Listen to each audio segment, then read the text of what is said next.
Assalamualaikum warahmatullahi wabarakatuh. Perkenalkan, nama saya Nicole Giovanni dari 12 MIPA 1. Saya akan menjelaskan mengenai pengertian novel sejarah, struktur, kaidah kebahasaan, dan juga contohnya. Secara umum, novel adalah karangan prosa yang panjang yang mengandung rangkaian cerita kehidupan seseorang dengan orang di sekelilingnya dengan menonjolkan watak dan sifat setiap pelaku. Novel sejarah adalah novel yang didasarkan pada fakta sejarah dan dikisahkan kembali dengan sudut pandang lain yang tidak muncul dalam fakta sejarah tersebut. Maka dari itu, novel sejarah disebut dengan novel ulang. Struktur novel sejarah dibagi menjadi 6 bagian. Yang pertama, pengenalan situasi cerita. Yang kedua, pengungkapan peristiwa. Yang ketiga, menuju konflik. Yang keempat, puncak konflik. Yang kelima, penyelesaian. Dan juga yang keenam, koda.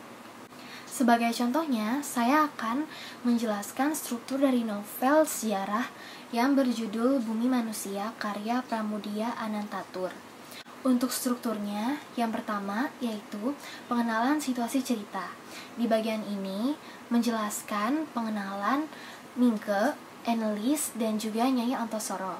Kemudian yang kedua, pengungkapan peristiwa. Karena pengungkapan peristiwa adalah awal mula dari terjadinya permasalahan, jadi di bagian ini adalah saat Ennelis dan juga Mingke saling jatuh cinta, kemudian mereka menikah. Dan bagian yang ketiga, struktur yang ketiga yaitu menuju konflik. Tahap menuju konflik ini adalah saat Tuan Melema tidak setuju terhadap pernikahan Ennelis dan juga Mingke, kemudian ia menyerahkan hak waris kepada putranya dan Ennelis diserahkan kepada istrinya di Belanda. Kemudian yang keempat yaitu puncak konflik. Dalam bagian ini, Nyai Antosoro dan juga Mingke berusaha untuk memperoleh keadilan dari permasalahan yang mereka alami. Dan penyelesaiannya, mereka berdua, Nyai Antosoro dan juga Mingke, tidak berhasil untuk mendapatkan keadilan. Ennelis pun harus kembali ke Belanda. Dalam novel ini tidak terdapat koda, jadi koda atau kesimpulan yang saya ambil dari cerita ini adalah Mingke, seorang pribumi yang berhasil menempuh pendidikan di HBS, jatuh cinta kepada Ennelis dan mereka menikah. Namun dari pernikahannya ini menimbulkan banyak permasalahan. Dalam novel sejarah juga terdapat kaidah kebahasaan. Kaidah kebahasaan yang pertama yaitu menggunakan banyak kata yang bermakna lampau. Yang kedua, menggunakan banyak kata yang menunjukkan suatu urutan waktu, seperti kemudian, setelah itu, mula-mula, awalnya, dan juga akhirnya. Yang ketiga, menggunakan kata kerja yang menunjukkan suatu tindakan. Yang keempat, menggunakan banyak kata kerja yang menyatakan sesuatu yang menunjukkan kalimat tak langsung, seperti cara pengarang menjelaskan tokohnya. Yang kelima, menggunakan banyak kata kerja yang menyatakan sesuatu yang dirasakan oleh tokoh tersebut.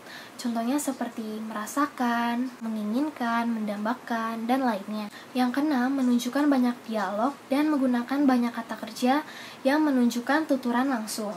Yang ketujuh, menggunakan kata sifat yang menggambarkan tokoh, suasana, dan tempat. Dan nilai yang bisa dipetik dari cerita yang berjudul Bumi Manusia ini adalah kita harus selalu berhati-hati dalam mengambil keputusan. Kita harus memikirkan dampak yang akan terjadi pada diri kita maupun pada orang lain. Kita juga harus selalu berjuang untuk bisa memperoleh keadilan. Yang menarik dari buku ini adalah buku ini benar-benar menceritakan kejadian dengan rinci, sehingga kita sebagai pembaca juga dapat merasakan situasinya. Kemudian buku ini juga menggunakan bahasa yang mudah dimengerti, dan buku ini layak dibaca oleh kalangan remaja. Sekian dari saya materi tentang novel sejarah. Semoga apa yang telah saya sampaikan tadi bisa bermanfaat untuk kita semua. Kurang lebihnya mohon maaf. Wassalamualaikum warahmatullahi wabarakatuh.